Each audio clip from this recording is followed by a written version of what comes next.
Había algo en Jesús de Nazaret que dejaba a la gente sin palabras.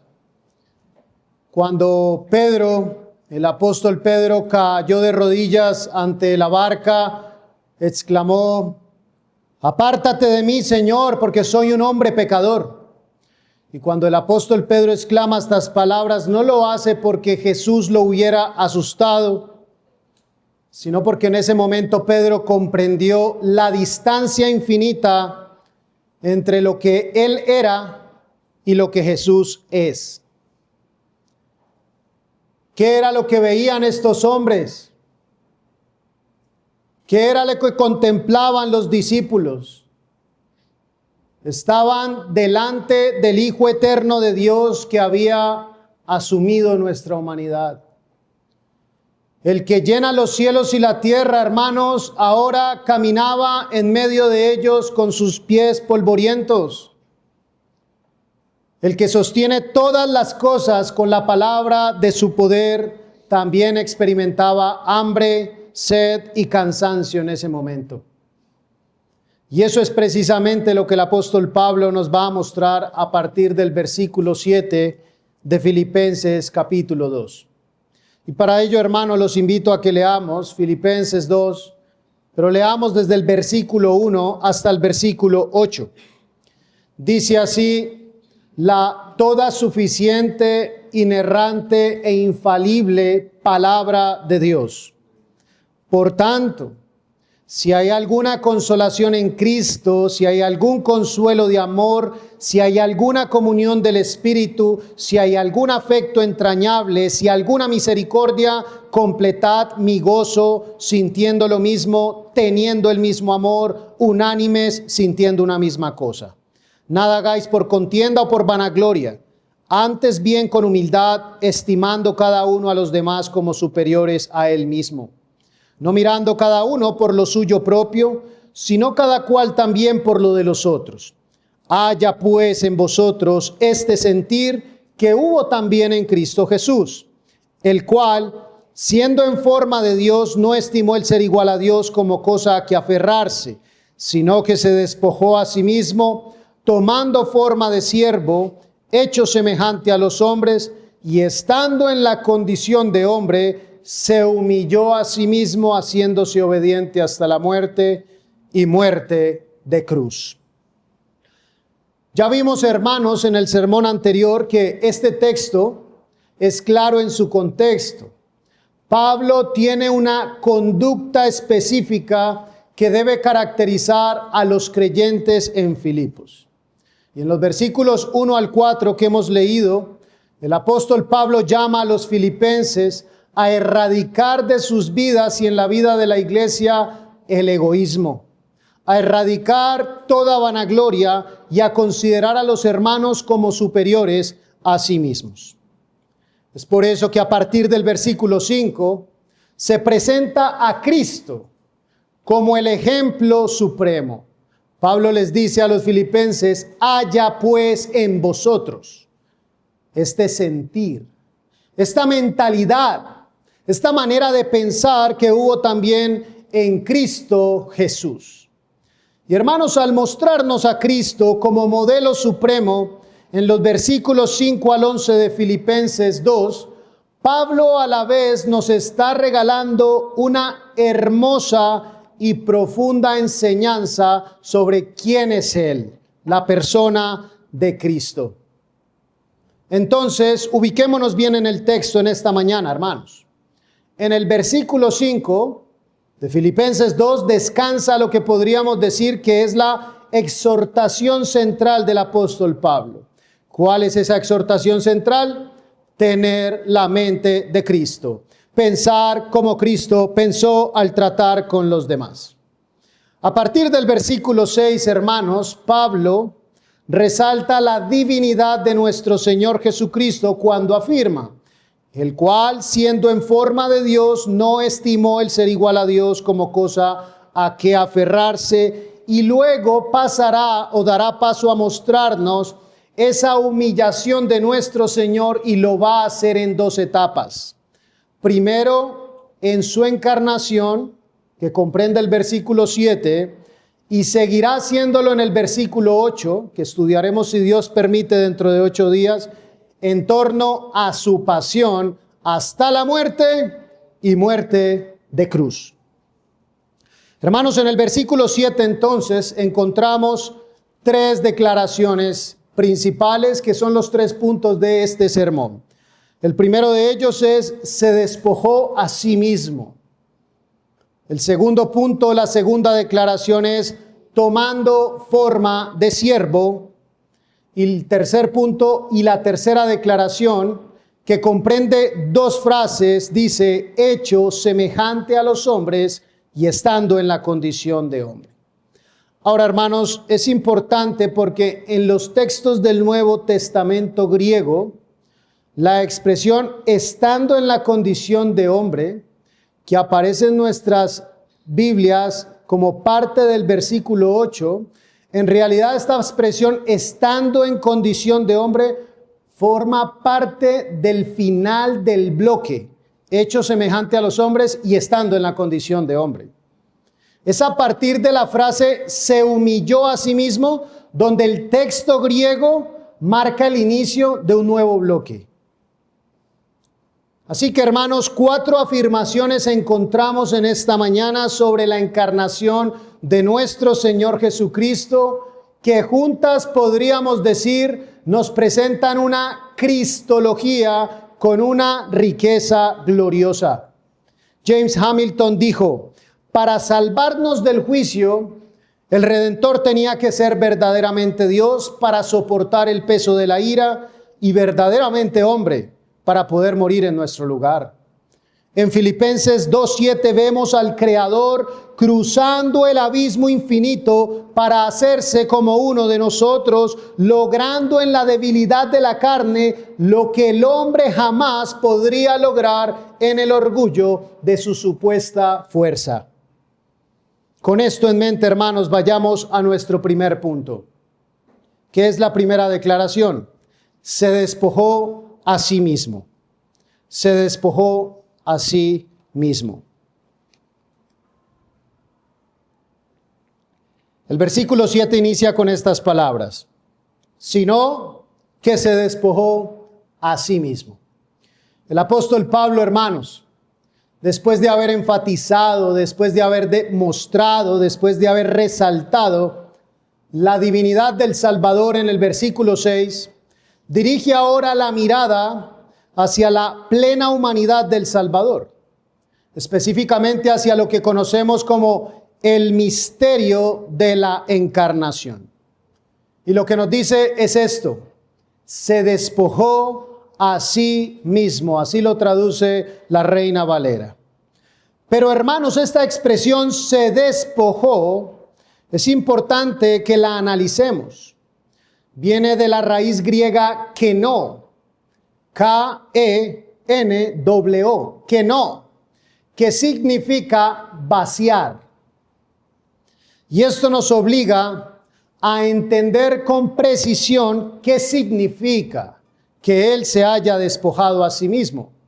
Porque muchos han abusado de esta expresión, dando lugar a lo que se conoce como la teoría kenótica o kenoticismo.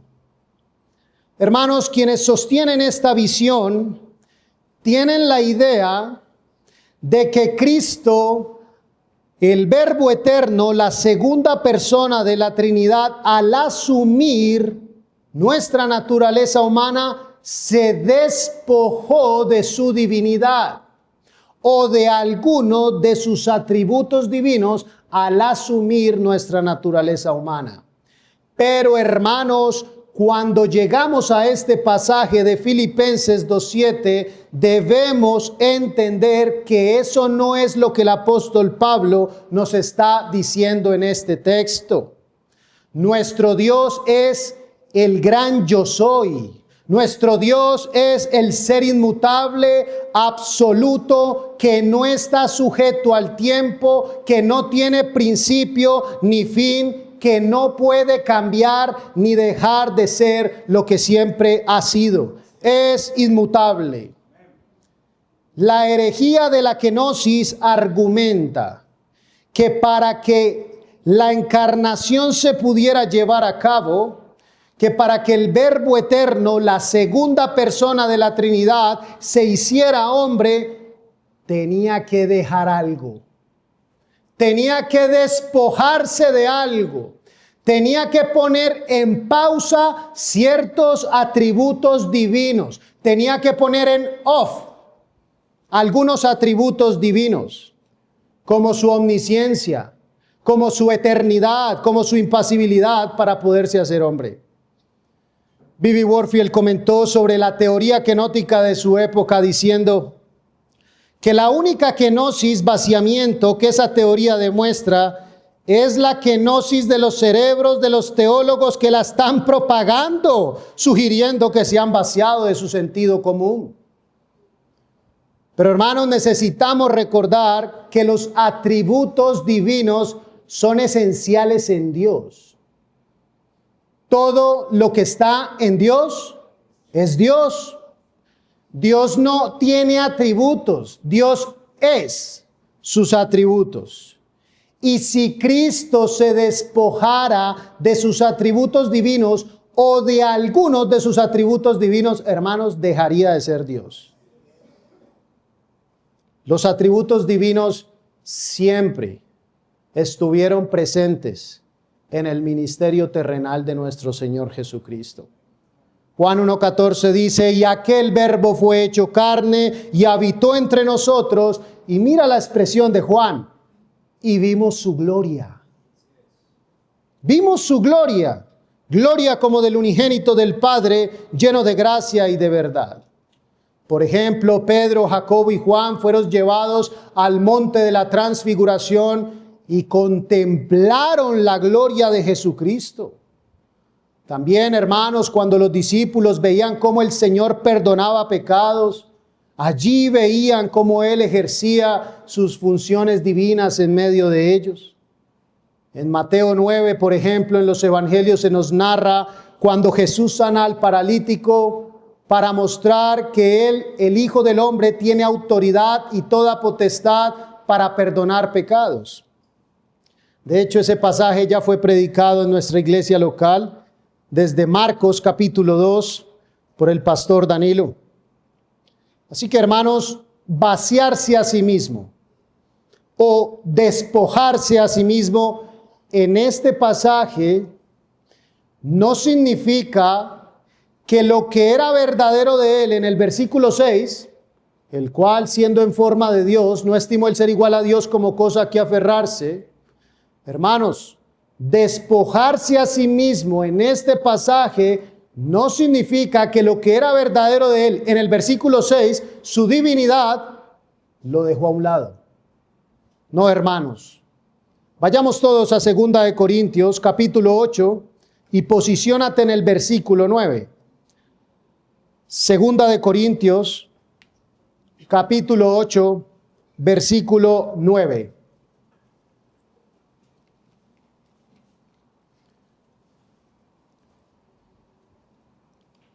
¿Estamos allí? Porque ya conocéis la gracia de nuestro Señor Jesucristo, que por amor a vosotros se hizo pobre, siendo rico, para que vosotros con su pobreza fueseis enriquecidos. Ahora, hermanos, preguntémosle al texto, ¿cómo una persona que sostiene una teoría como estas de el kenoticismo, cómo una lectura kenótica interpretaría este texto? Bueno, dirían de la siguiente manera o afirmarían esto, que Él se hizo pobre al despojarse de su divinidad o de alguno de sus atributos divinos. Pero hermanos, como señala Dolezal, no queremos que Cristo abandone sus riquezas, es decir, sus atributos. No queremos un Cristo que deje su divinidad. Necesitamos al único Salvador de los pecadores, el mediador que es Dios y hombre, que asume una naturaleza humana, porque solo Él está capacitado para llevar a cabo la obra de la redención. Así que el punto, hermanos, no es que la humillación de Cristo se vea en dejar su divinidad o algunos de sus atributos divinos. La humillación de Cristo se ve en que Él no se aferró a sus privilegios divinos y así asumió una naturaleza humana. Eso es lo que significa se despojó a sí mismo.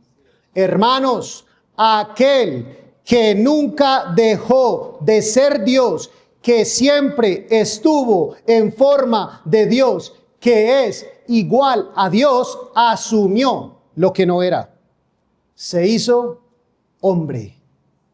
Siendo lleno de la divinidad, ¿se vació de ella? No. Permaneció siendo lo que era y asumió lo que no era, dijo Agustín. Él nunca dejó de ser rico cuando tomó nuestra pobreza. La encarnación no empobreció a Dios. Hermanos, la encarnación lo que hizo fue revelarlo de una manera nueva y gloriosa. El Hijo no perdió absolutamente nada al asumir nuestra naturaleza humana. Más bien la Trinidad entró en una nueva y permanente relación con la humanidad ahora a través de la persona del Hijo encarnado. A lo largo del Antiguo Testamento, hermanos, Dios fue preparando el camino para el evento más glorioso de la historia de la redención, que Dios se hiciera como uno de nosotros. Él fue mostrando su cercanía, su inmanencia. Él fue mostrando su relación con la creación. Él fue mostrando ese trato cercano con su pueblo. Él fue mostrando el deseo de estar con ellos. Eso es evidente en la historia bíblica. Cuando leemos, hermanos, desde Génesis, vemos que Dios estaba preparando todo para el momento en que Él asumiría nuestra naturaleza humana. Nos fue preparando por medio de diversos lenguajes y todo esto en la sabiduría divina y por medio de la obra del Espíritu Santo nos iba mostrando y nos iba preparando para el momento en que la segunda persona de la Trinidad se haría como uno de nosotros y entonces, hermanos, hubiera un marco claro para comprender. Mira lo que dice Stephen Wellum. En Cristo, la concomitancia divina. ¿Qué es concomitancia? Su cercanía, su acompañamiento, su compañía. Dice Stephen Wellum, en Cristo la concomitancia divina alcanza su punto más alto. Dios no solo viaja al lado de su pueblo mediante una nube o una tienda, sino que asume nuestra propia naturaleza para viajar en nuestros propios zapatos. Él experimenta nuestra hambre, nuestro cansancio y nuestra muerte. El asombroso descenso es el acto final de un Dios que ama tanto la comunión con sus criaturas que decide hacerse una de ellas para llevarlas de regreso a casa. Hermanos, esto es una doctrina maravillosa y gloriosa. Es hermoso. Y la mejor imagen, creo, la podemos encontrar cuando pensamos en esto. Piensa en esto, hermano. Piensa en que mientras María tenía al Logos encarnado en su vientre y después lo tenía en sus brazos para alimentarlo y amamantarlo, al mismo tiempo, el Logos inmutable era el que sostenía a María y le daba el aliento para que ella viviera. Hermanos, permítame darle unas aplicaciones en este primer punto. quiero recordarte a ti, mi hermano, mi hermana, que te sientes solo o te sientes sola. No estás solo, ni estás sola en esta iglesia, hermano. Aunque te sientas así muchas veces, quiero recordarte que el Hijo de Dios se despojó de la comodidad de su gloria precisamente para no dejarnos solos. Su nombre, Emmanuel, Dios con nosotros, está en medio de su iglesia y por su Espíritu, Cristo ahora habita en cada uno de nosotros de manera permanente, pero también habita en cada hermano que está a tu lado.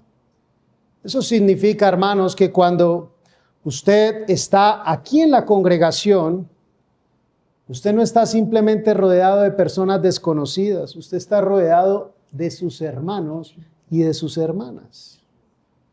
El mismo Cristo que se despojó por amor vive en cada uno de ellos, tus hermanos, y eso es más profundo, déjame decirte, que cualquier amistad que podamos tener en el mundo.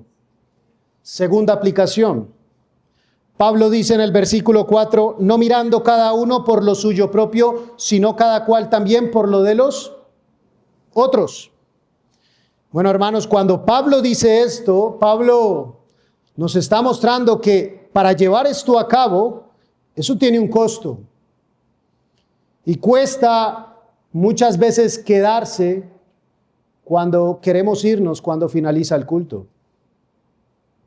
Cuesta, hermanos, aprenderse el nombre del hermano o la hermana que llevo meses viéndola o viéndolo y no le conozco.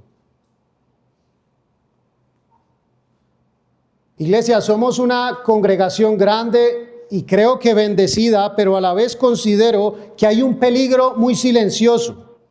Y el peligro es que lleguemos, nos sentemos, recibamos y nos marchemos. Cristo no se aferró a sus privilegios divinos, se despojó y descendió, y creo que ese movimiento es el molde en el que Dios quiere formar a su iglesia. Y esa formación comienza con tu hermano y tu hermana que está a tu lado. Pero ahora quiero hablarle a los esposos y esposas. ¿Te has puesto a pensar cuántos conflictos evitaríamos si en el matrimonio aplicáramos esto? Se despojó. Cuando el esposo y la esposa mueren al egoísmo. Cuando renuncias a querer ganar siempre las discusiones. Hermanos, ¿cuántas discusiones y problemas evitaríamos en el matrimonio si aplicáramos estas verdades? Renunciar a la discusión, considerar a mi esposa o a mi esposo como superior a mí mismo. Es allí cuando el hogar se va a llenar de la paz de Dios. Porque si hay algo es que el matrimonio es el campo de entrenamiento diario, donde estamos llamados a despojarnos para servir a nuestra familia. Pasemos al segundo punto del sermón, que es la segunda declaración, tomando forma de siervo. Este que se despojó, asimismo tomó forma de siervo, nos dice el apóstol Pablo. Ya hemos dicho, se vació, no dejando algunos atributos divinos en pausa, sino asumiendo nuestra humanidad. La expresión forma, que aquí se detalla en esta expresión, forma, es clave, hermanos, porque así como forma de Dios, que vimos en el versículo 6, indica su verdadera naturaleza divina, con todas sus propiedades, sus atributos. Aquí forma de siervo está señalando su verdadera naturaleza humana con todas sus propiedades y atributos, con sus debilidades propias de la naturaleza humana, pero sin pecado. Así, hermanos, entonces, Escuchemos esto. Cuando vemos la realidad del versículo 6, su plena divinidad, y la realidad del versículo 7, su plena divinidad, estamos viendo a una sola persona, nuestro Señor Jesucristo, con dos naturalezas.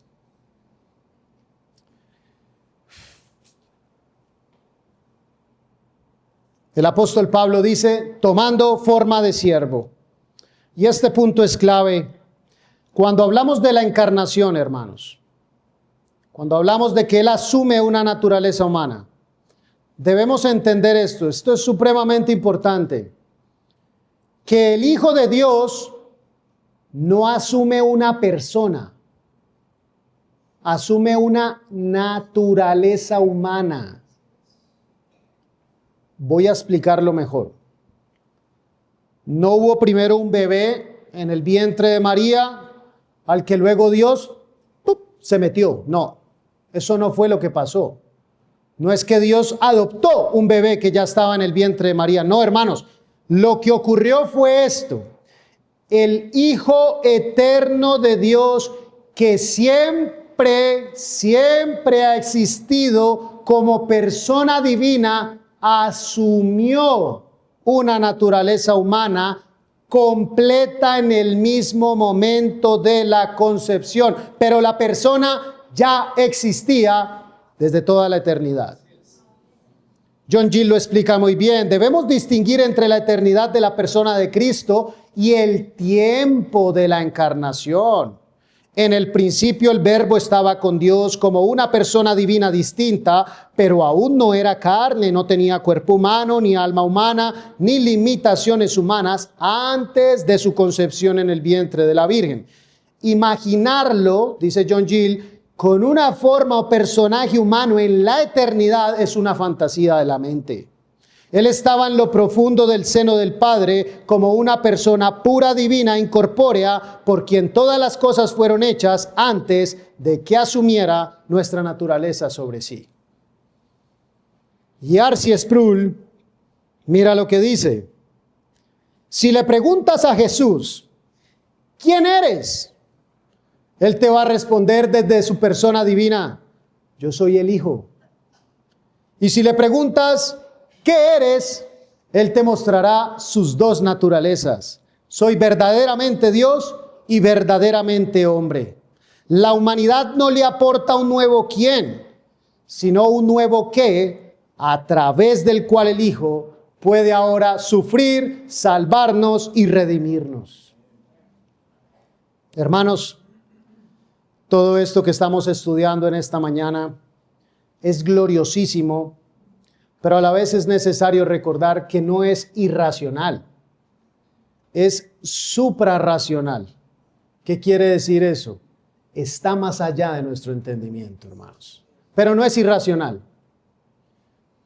Tomando forma de siervo. Eso es lo que vemos, por ejemplo, la escritura en Hebreos 2:16 usa este lenguaje, mira, porque ciertamente no socorrió a los ángeles, sino que socorrió a la descendencia de Abraham, dice el autor de la carta a los Hebreos.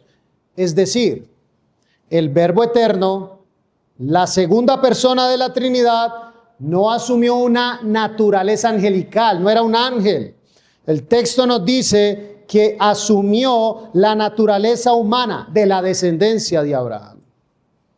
El Verbo fue hecho carne y habitó entre nosotros, hermanos. Aunque es rico, por amor a vosotros, se hizo pobre. Él asumió para sí una naturaleza humana unida a lo divino en su persona. Iglesia, lo que Pablo enseña aquí es lo que la iglesia ha creído a través de la historia. Es lo que afirma el credo niceno, es lo que afirma Calcedonia, es lo que expresa nuestra Confesión de Fe Bautista de Londres de 1689, en el capítulo 8, párrafo 2 de Cristo el Mediador. Allí se dice, dos naturalezas completas y distintas se unieron inseparablemente en una sola persona, sin conversión, mezcla ni confusión. Esta persona es verdaderamente Dios y verdaderamente hombre. Está hablando de la persona de Cristo, un solo Cristo, el único mediador entre Dios y los hombres. Esto es lo que los credos y confesiones a través de la historia han hecho. ¿Qué? Proteger lo que el apóstol Pablo nos está diciendo en Filipenses capítulo 2.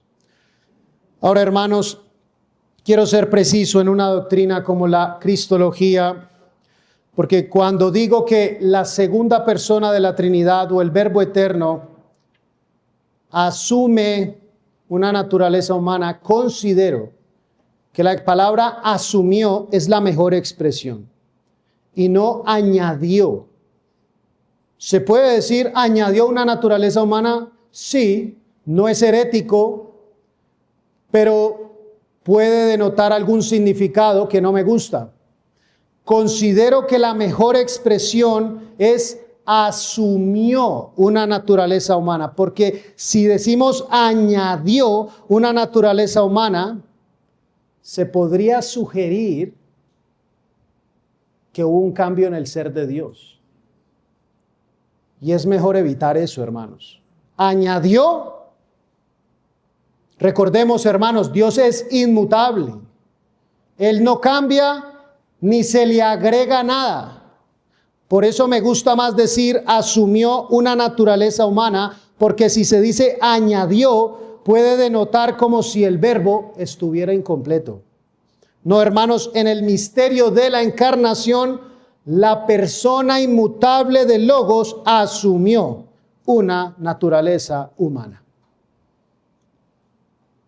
Pero detengámonos acá, porque no debemos pasar por alto lo que Pablo nos sigue mostrando en esta expresión de siervo. Pablo nos dice, tomando forma de siervo. Y hermano, quiero que veamos ahora que esta expresión siervo conecta con toda la historia de la redención. Conecta con toda la historia bíblica, desde el Génesis mismo, a través de toda la historia de la redención, podemos ver que esto conecta, tomando forma de siervo. Adán, en Génesis, podemos ver el primer siervo. En Génesis 2:15 se dice, Jehová Dios tomó al hombre y lo puso en el jardín de Edén para que lo labrara y lo guardase. Esa palabra labrara en hebreo es abad, la misma raíz de la que viene la palabra siervo. Hermanos, Adán fue creado para gobernar la creación, para mediar la presencia de Dios, para guardar la santidad de ese jardín templo. Adán tenía un triple oficio: rey, profeta y sacerdote. Pero en Génesis 3 vemos que Adán decidió obedecer a la serpiente en lugar de a Dios y cayó. Y con su caída toda la humanidad quedó sumida en la esclavitud del pecado. El primer siervo falló. ¿Qué haría Dios, hermanos? ¿Abandonaría su propósito? No. Gloria a Dios, en Génesis 3:15 se promete un nuevo siervo. Se promete un aplastaserpientes que obedecerá donde Adán fracasó. Y cuando seguimos avanzando en la historia de la redención, nos vamos a encontrar con Moisés. Moisés, el siervo profeta. En Números 12, 7 al 8 se registran estas palabras. No así mi siervo Moisés, que es fiel en toda mi casa, cara a cara hablaré con él y claramente y no por figuras.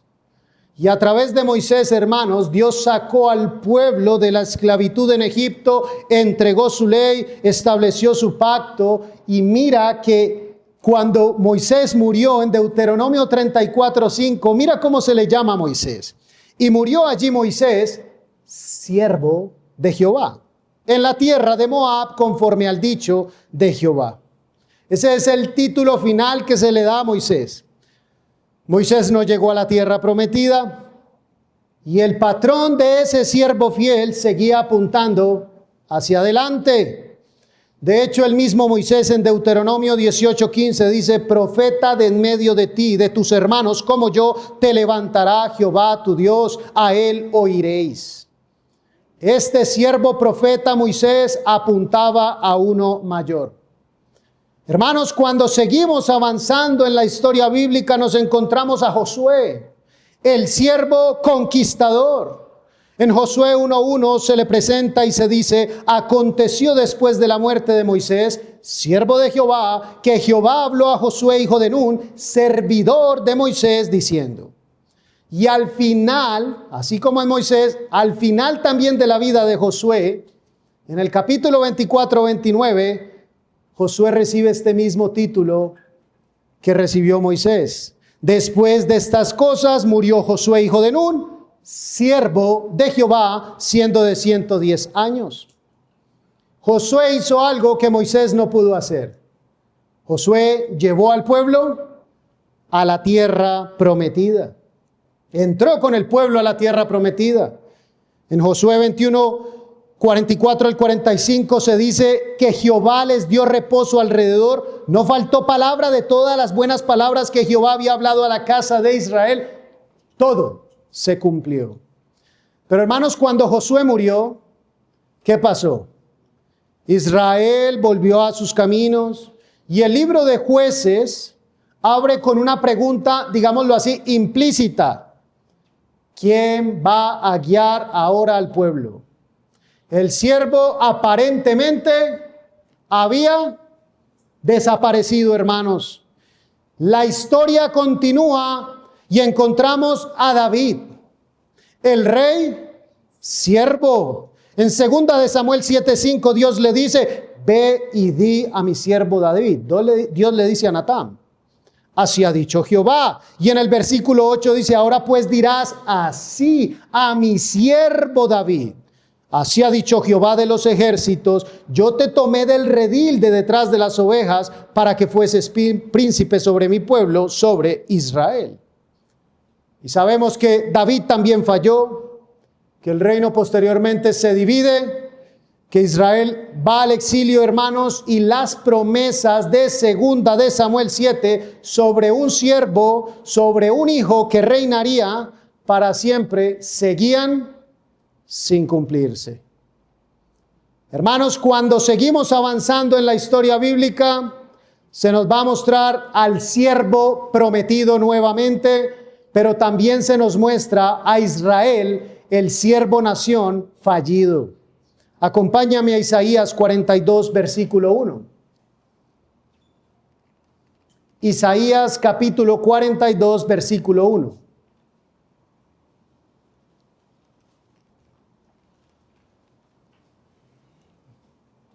¿Qué haría Jehová? En Isaías se nos va a dar la respuesta, hermanos. He aquí mi siervo, yo le sostendré, mi escogido en quien mi alma tiene contentamiento. He puesto sobre él mi espíritu, él traerá justicia a las naciones. Este texto bíblico, hermanos, que acabamos de leer, son precisamente las palabras expresadas en el momento del bautismo de nuestro Señor Jesucristo, cuando una voz del cielo dice: este es mi Hijo amado, en quien tengo complacencia. Hermanos, Isaías nos está mostrando que este es el siervo ideal, este es el siervo prometido. Pero lean el versículo 18 al 20 de Isaías 42. Sordos, oíd, y vosotros ciegos mirad para ver. ¿Quién es ciego sino mi siervo? Ven, ¿cómo así? ¿Quién es este ciego? Sigue diciendo: ¿quién es este siervo ciego? Y sigue diciendo: ¿quién es sordo como mi mensajero que envié? ¿Quién es ciego como mi escogido y ciego como el siervo de Jehová, que ve muchas cosas y no advierte, que abre los oídos y no oye? Hermanos, aquí Isaías está dando un giro. Ya no está hablando del profeta ideal, prometido, sino que está hablando de Israel, el siervo como nación, que debía ser luz para las naciones, pero ella misma era ciega y sorda. Mira lo que dice el versículo 22, que me parece muy fuerte. Mas este es pueblo saqueado y pisoteado, todos ellos atrapados en cavernas y escondidos en cárceles, son puestos para despojo y no hay quien libre, despojados y no hay quien diga restituid. Israel, el siervo nación, fracasó, igual que Adán. Pero hermanos, a medida que avanzamos más y más en Isaías, se nos muestra que este siervo prometido va a restaurar a Israel. Isaías 49. Vamos todos. Mira cómo el siervo ideal ahora es mostrado con mayor luz, podríamos decir. Oídme costas y escuchad pueblos lejanos, Jehová me llamó desde el vientre, desde las entrañas de mi madre tuvo mi nombre en memoria, y puso mi boca como espada aguda, me cubrió con la sombra de su mano y me puso por saeta bruñida. Me guardó en su aljaba y me dijo, mi siervo eres, oh Israel, porque en ti me gloriaré. Pero yo dije, por demás he trabajado, en vano y sin provecho he consumido mis fuerzas, pero mi causa está delante de Jehová y mi recompensa con mi Dios. Ahora pues, escucha con atención, dice Jehová, el que me formó desde el vientre para ser su siervo, y mira estas palabras que dice Isaías, para hacer volver a él, a Jacob, y para congregarle a Israel. Porque estimado seré en los ojos de Jehová, y el Dios mío será mi fuerza. Te voy a leer de la Nueva Traducción Viviente, que creo que lo expresa más claro. Mira cómo dice la Nueva Traducción Viviente este versículo 5. Y ahora habla el Señor, el que me formó en el seno de mi madre, para que fuera su siervo, el que me encomendó que le trajera a Israel de regreso. El Señor me ha honrado y mi Dios me ha dado fuerzas. Hermanos, este versículo 5 que estamos leyendo aquí le está dando una misión que es imposible para Israel, la nación. Hacer volver a Jacob y congregarle a Israel. ¿Cómo puede Israel restaurar a Israel si la Escritura ya nos dijo que es una nación ciega y rebelde? No puede salvarse a sí misma. Andrea Bernetti dice, ¿cómo puede ser el siervo, ser Israel, y al mismo tiempo tener una misión para sí mismo? El siervo no es Israel, la nación, pues tiene la misión de alcanzar a Israel. Y John Oswald lo explica así: este siervo va a funcionar como Israel. ¿Cuál fue la tarea de Israel, la nación?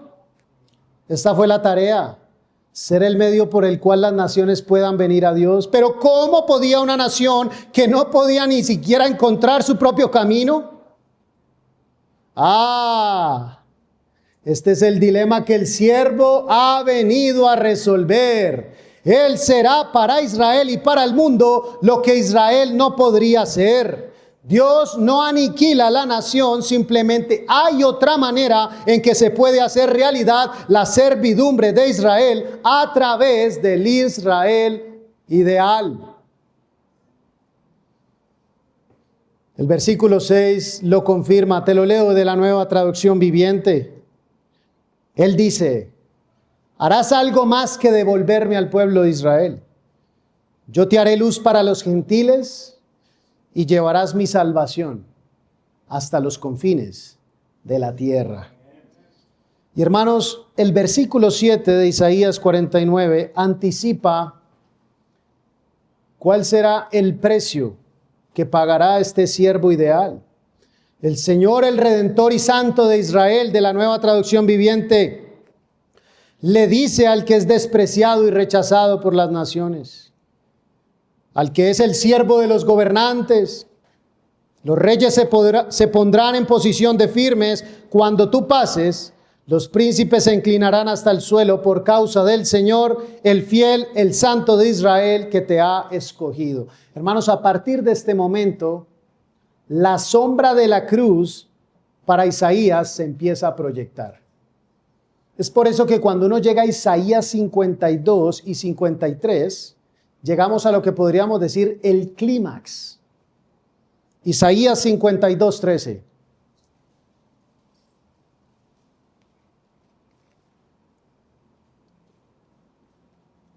Hermanos, antes de que continuemos, esto es lo que tiene en mente el apóstol Pablo cuando dice tomando forma de siervo. Toda la historia redentora del Antiguo Testamento. Isaías 52:13. He aquí que mi siervo será prosperado, será engrandecido y exaltado y será puesto muy en alto. Estas palabras son precisamente lo que el apóstol Pablo nos muestra cuando lleguemos al último sermón de este mes, si es la voluntad del Señor, cuando Pablo nos diga, por lo cual Dios también lo exaltó hasta lo sumo y le ha dado un nombre que es sobre todo nombre. Pero Isaías nos muestra que antes de la exaltación de este siervo viene la humillación más profunda. Isaías 53:5. Mas él herido fue por nuestras rebeliones, molido por nuestros pecados. El castigo de nuestra paz fue sobre él y por sus llagas nosotros fuimos curados. El siervo, hermanos, ofrece su vida como sacrificio expiatorio para justificar a su pueblo. Jesucristo es el siervo ideal prometido en las Escrituras. Es por eso que en Marcos 10:45 de la boca del Señor él dice, el Hijo del Hombre no vino para ser servido, sino para servir y dar su vida en rescate por muchos. Él es el último Adán, hermanos, que gobierna la creación como Dios siempre quiso. Es el profeta mayor que Moisés, es el conquistador mayor que Josué, es el rey eterno del linaje de David y es el siervo sufriente de Isaías 53. Matthew Armon dice así, no es casualidad que Pablo presente la obra de Cristo en Filipenses 2 del 5 al 11 contra el telón de fondo del siervo. Dice, esto no es casualidad.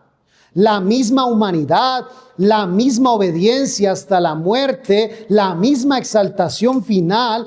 Pablo tiene toda esa historia en mente cuando escribe estas palabras. Y hermanos, hay algo maravilloso.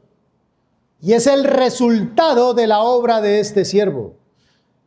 Venid a las aguas, y los que no tienen dinero, venid, comprad y comed. A todos los sedientos, dice Isaías en Isaías 55:1.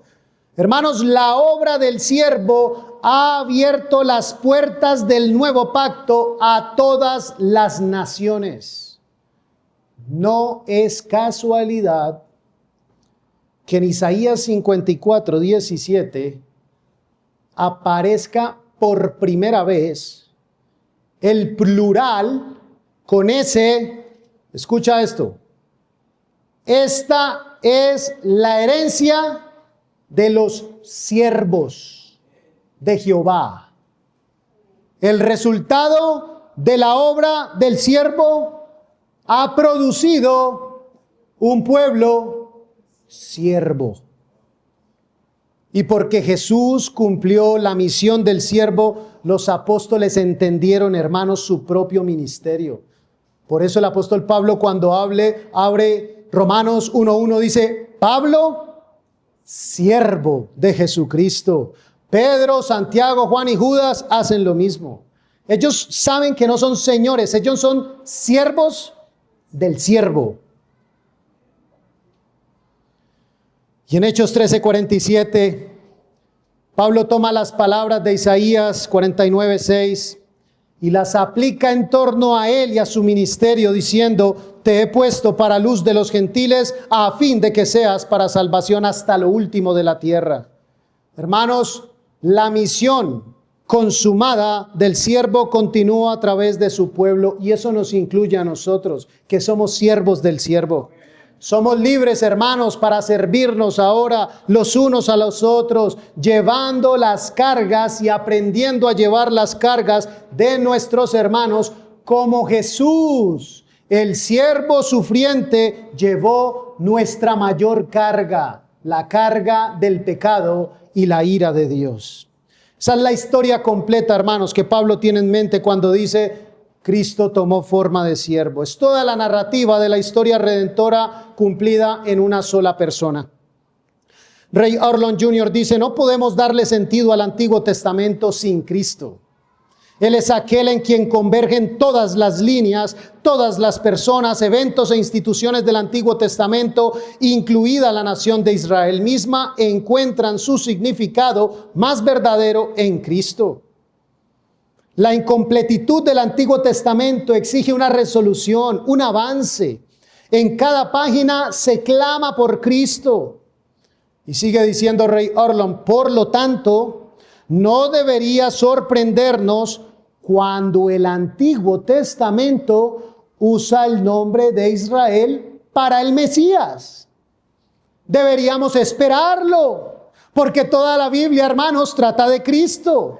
Si entendemos las señales que el Antiguo Testamento mismo está enviando, lo leeremos de esa manera. ¿Por qué no debemos hacerlo? Y dice, los apóstoles lo hicieron y eran buenos teólogos. Y finaliza diciendo, mejores que nosotros. Hermanos, permíteme darte unas aplicaciones en este segundo punto. La primera aplicación es, todos en esta congregación somos siervos. Siervos del Señor. Algunos sirven semana tras semana sin ser vistos. Y tal vez puede llegar la pregunta de, ¿para qué sirvo si nadie lo ve? Pero hermanos, lo que cada uno de nosotros hacemos, sea visible o invisible, es precisamente esto. Estamos participando en la forma de siervo del Hijo de Dios. El que lavó los pies de sus discípulos, hermano, Él ve lo que tú haces. Y eso tiene un peso eterno, mi amado hermano. Ahora, segunda aplicación. Si Cristo, siendo igual a Dios, tomó una toalla para lavar los pies de sus discípulos, hermanos, no hay lugar en esta iglesia para negarnos a servir a nuestros hermanos. La forma de siervo no es opcional para quien tiene la mente de Cristo. Vivir como siervos en un mundo donde se aplaude el egoísmo puede ser agotador muchas veces. Seremos incomprendidos. Pero hermanos, no olvidemos esto. Nosotros no servimos para el aplauso de los hombres. Nosotros servimos al Rey de Reyes y Señor de Señores, esperando las hermosas palabras de Rey en aquel día cuando nos diga, bien hecho, buen siervo y fiel. En lo poco fuiste fiel, en lo mucho te pondré. Entra en el gozo de tu Señor.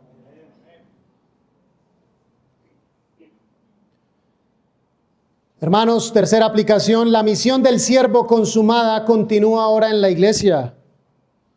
Iglesia Bautista Reformada de Sion Jesús, no existimos para nosotros mismos. Dios nos ha puesto en esta ciudad y en este país para que sigamos predicando el Evangelio. Esa es nuestra misión. La pregunta no es si tenemos una misión, la pregunta es si estamos viviendo como el pueblo siervo en esta ciudad, como aquel que fuimos comprados por su sangre. Y cuarta aplicación de este segundo punto para pasar al último. En 2 de Crónicas 9:7 se nos dice que la reina de Saba, 2 de Crónicas 9:7, es lo que se detalla también en 1 de Reyes 18, cuando la reina de Saba va donde Salomón, y al ver la gloria del reino de Salomón y escuchar su sabiduría, mira lo que exclama: bienaventurados tus siervos y bienaventurados estos tus criados que están siempre delante de ti y oyen tu sabiduría. Y esta mujer, una reina pagana, no podía imaginar que estaba delante del rey más sabio de la tierra y que podía oír su voz. Pero hermanos, nosotros somos gloriosamente más bienaventurados que los siervos de Salomón. Porque el rey que tomó forma de siervo no es solo el más sabio de los hombres, es el Hijo eterno de Dios, y como pueblo siervo del nuevo pacto, tenemos acceso ilimitado a Él. Gloria a Dios. Y no hay guardia que te detenga.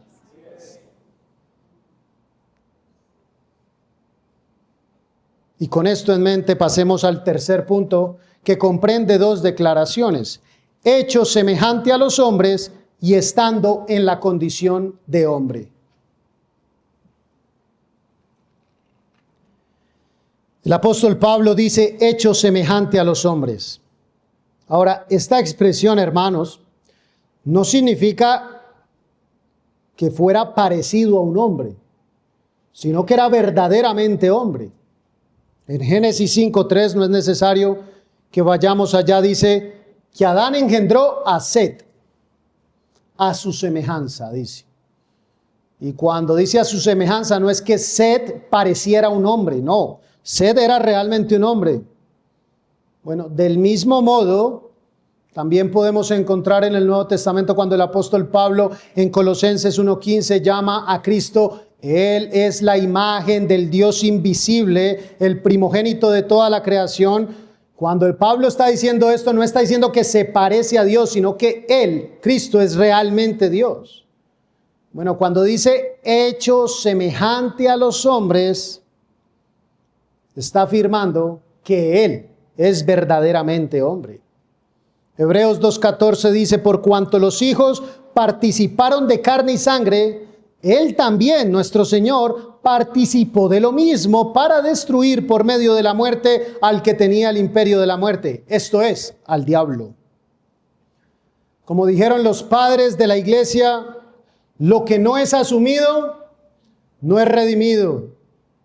Jesús no solo asumió un cuerpo, sino también un alma racional. Porque si no se hace verdaderamente hombre, hermanos, todavía estaríamos en nuestros pecados. No habría salvación.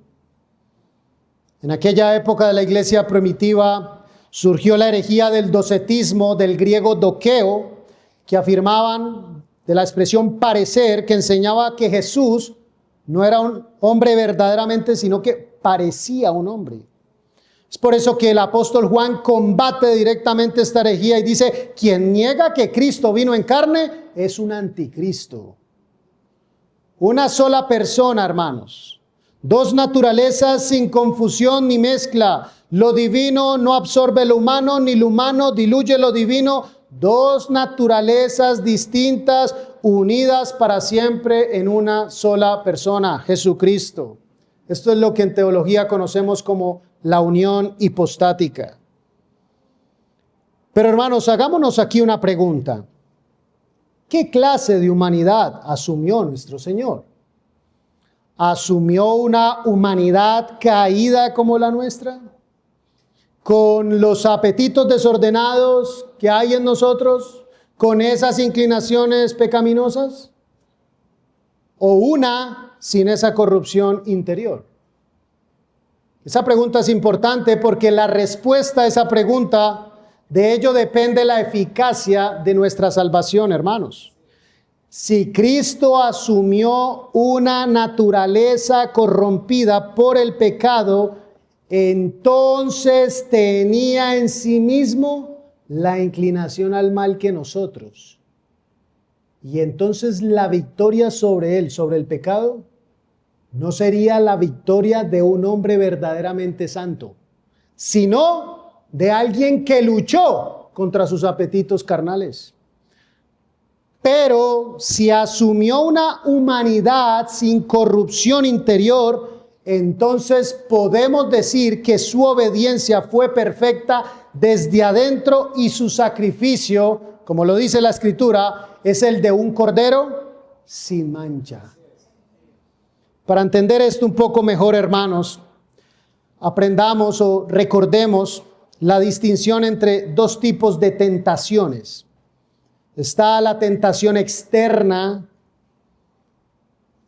como el diablo cuando tentó al Señor en el desierto. Él fue tentado teniendo hambre, sed, cansancio, pero también hay una tentación interna que proviene de los apetitos desordenados de la carne caída. Bueno, hermanos, Cristo experimentó tentación externa, pero no tentaciones internas como en nosotros, que respondemos a deseos pecaminosos. No. Pastor, y la agonía en Getsemaní cuando el Señor Jesucristo dice: Padre, si es posible, pasa de mí esta copa. Hermanos, eso no era una tentación interna. Era una angustia real de un alma santa enfrentando el juicio de Dios. Había una conmoción interna en él. Sí. Pero la tentación interna, la concupiscencia, no. Y alguien podría preguntar: pastor, pero en Romanos 8:3 dice que Cristo vino en semejanza de carne de pecado. Hermano, Pablo no dice en carne de pecado, sino en semejanza, y lo dice en el sentido de que Cristo asumió una naturaleza humana sujeta al sufrimiento y a la muerte, pero sin corrupción moral interior. Así afirma Oliver Crisp: Cristo asumió una naturaleza humana no caída, semejante a la de Adán antes de la caída, pero en condiciones poscaída. Asumió las consecuencias penales, sufrimiento, cansancio, hambre y muerte, pero no la corrupción moral del pecado original. Y Herman Bavinck dijo: Cristo no asumió la naturaleza humana tal como existe en nosotros, corrompida por el pecado, dice, sino tal como existía antes de la caída, aunque en condiciones de debilidad y sufrimiento propias del estado posterior a la caída. La Confesión de Fe de Londres de 1689, en el capítulo 8, párrafo 2 que hemos mencionado, lo confirma. Cristo tomó la naturaleza humana con todas sus propiedades, pero hermanos, sin pecado. Lo que incluye no solo la ausencia de actos pecaminosos, sino la ausencia de toda inclinación pecaminosa en su interior. Iglesia, esa es la gloria de nuestro mediador.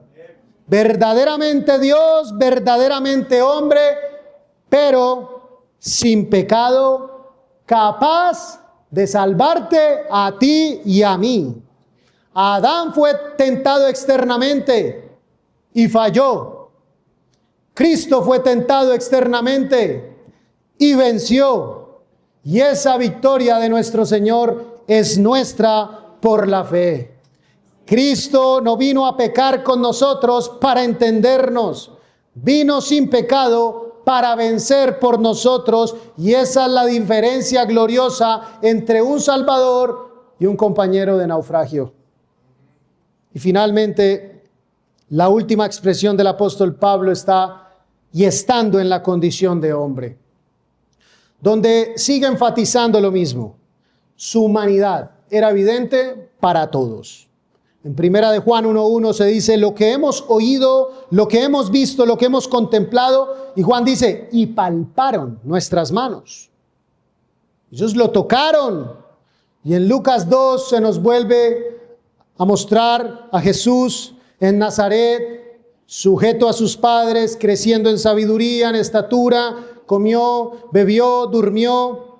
En Marcos 4 se nos muestra que dormía en la barca. Todo esto afirmando y estando en la condición de hombre. Como dijo Moisés Silva, para quienes lo miraban en las calles de Galilea, Jesús no tenía una aura mística visible.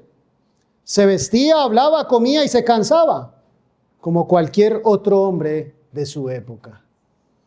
Hermanos, permíteme darte unas aplicaciones aquí y con ello finalizamos.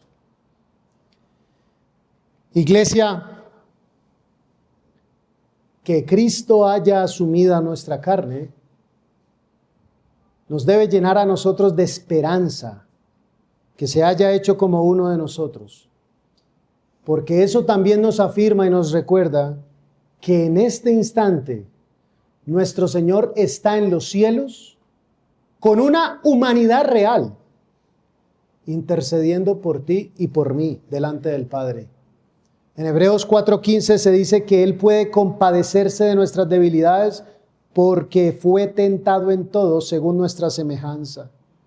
Hermano, hermana, cuando seas abrumado o posiblemente en este instante atravesando una prueba, una dificultad, recuerda, tú no le estás orando a un Dios distante, sino a un Dios que también experimentó nuestras debilidades sin corrupción interior. Tuvo hambre, lloró, sintió el rechazo. Recuerda, hermano, hermana, no estás solo, no estás sola.